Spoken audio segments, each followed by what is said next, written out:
Coordination number किसको कहते हैं? पहला क्वेश्चन। रेडियस रेशो किसको कहते हैं?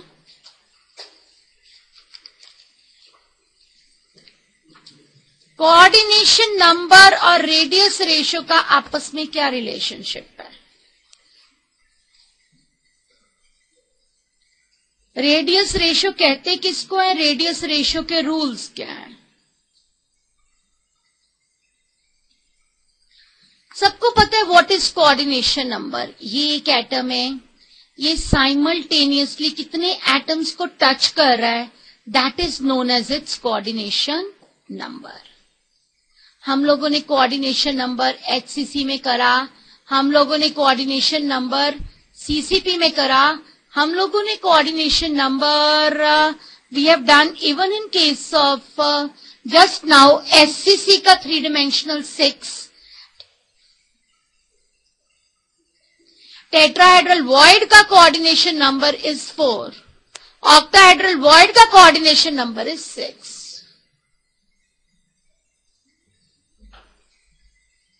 Coordination number is always directly proportional to stability of crystal structure. जितना ज्यादा कोऑर्डिनेशन नंबर होगा उतनी ज्यादा क्रिस्टल की स्टेबिलिटी होगी। एक कंसेप्ट क्लियर सबको? Coordination number is the number of nearest neighbours. Coordination number is the number of spheres a given atom is touching. Am I clear to all of you? Now, जैसे यहां पर हम suppose octahedral void की बात करते हैं कि ये वाला ऑक्टाहेड्रल वॉइड कितनी चीजों को साइमल्टेनियसली टच कर रहा है। इसी को देखो, 1 2 3 4, ये 1 ये 2 ये 3 ये 4, ये बॉन्ड इस तरफ जुड़ेगा 5 और ये इधर जुड़ेगा 6। Got my point? आप इसको फोकस कर लो। 1 2 3 4 5 6, और ये क्या पोजीशन थी? ऑक्टाहेड्रल वॉइड की पोजीशन थी। अभी जो मैंने आप सबको एक फिगर दी, वहां पर आप देखो टेट्राहेड्रल वॉइड साइमल्टेनियसली कितनों को टच करेगा? 4 को। वो जो टेट्राहेड्रल बना करके दिखाया, वॉइड खाली जगह कितनों से घिरी हुई होगी? 4 से। एक कंसेप्ट क्लियर है?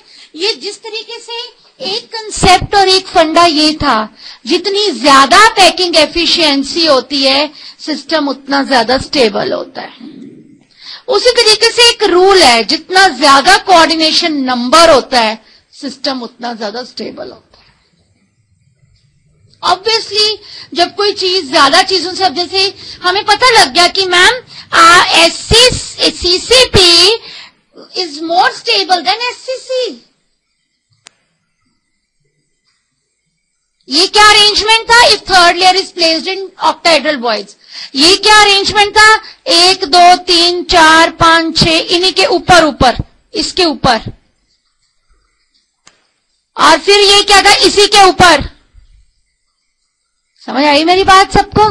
That was SCC। इसका कोऑर्डिनेशन नंबर था 6, CCP का कोऑर्डिनेशन नंबर था 12। So we can very well prove that CCP is a better arrangement in comparison to SCC. So एक मैंने रूल आप सब, अभी मैं प्रूव कराऊंगी आपको कि जिस चीज की रेडियस रेशो ज्यादा होगी उसका कोऑर्डिनेशन नंबर भी ज्यादा होगा। रेडियस रेशो कहते किसको हैं?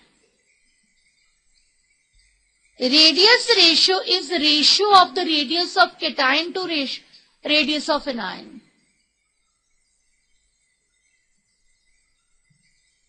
This concept is basically applicable to ionic solids. And in case of ionic solids, anions always occupy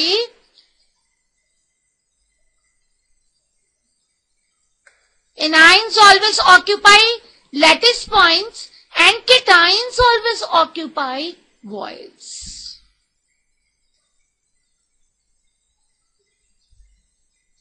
And cations always occupy voids. समझ आई मेरी बात? ये कंसेप्ट आयनिक सॉलिड्स पे लगता है। और हम सबको पता है radius of cation is always less than radius of anion, और radius of cation to radius ratio is always less than 1। If it is more than 1 it means उसने उस न्यूमेरिकल में आपको एनाइन टू केटाइन का radius दिया हुआ है। Radius ratio हमेशा 1 से कम होती है क्योंकि केटाइन का साइज हमेशा एनाइन के साइज से छोटा होता है। अगर कभी भी किसी न्यूमेरिकल में आपको रेडियस रेशियो की वैल्यू 1 से ज्यादा दी हुई है, उस बात का मतलब ये है कि वहां पर उसने आपको एनाइन टू केटाइन का रेडियस दिया हुआ है, आपने उसकी वैल्यू रिवर्स करके निकालनी है।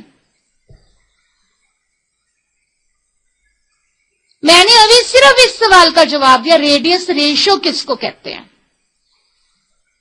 इतनी बात सबको समझ में आ गई। What is radius ratio?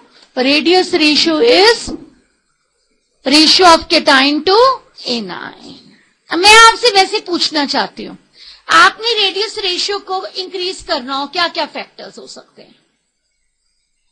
Cation का साइज बड़ा कर दो या एनाइन का साइज छोटा कर दो। जब भी कभी आपने रेडियस रेशियो को डिक्रीज करना हो, आप क्या कर सकते हो? केटाइन का रेडियस छोटा कर दो या एनाइन का रेडियस बढ़ा दो। मैम, रेडियस रेशियो के बढ़ाने से और कम करने से क्रिस्टल के स्ट्रक्चर में क्या फर्क पड़ता है, उस पॉइंट को हमने करना है। इतनी बात क्लियर हो गई सबको? अब मैंने आपको बोला रेडियस रेशियो कहते किसको है, ये पता लग गया। ये रेडियस रेशियो के रूल्स होते हैं।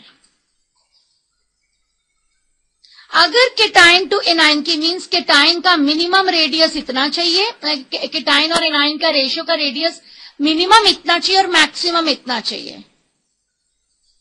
अगर R positive by R negative की वैल्यू इस रेंज में लाई करती है तो उसका जो कोऑर्डिनेशन नंबर होता है 3 होता है, और ये वाला वॉइड जो होता है that void is known as a planar triangular void. This void is known as planar triangular void.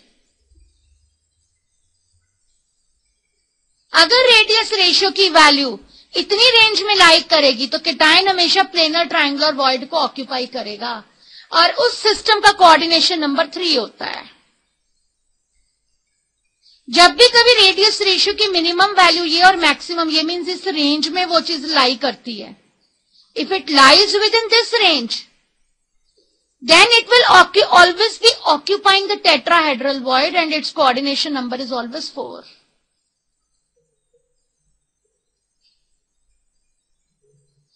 If the radius ratio is lying in the range 0.414, this is the ideal radius, 0.414 to 0.732, then cation will always be occupying the octahedral void and its coordination number will be 6.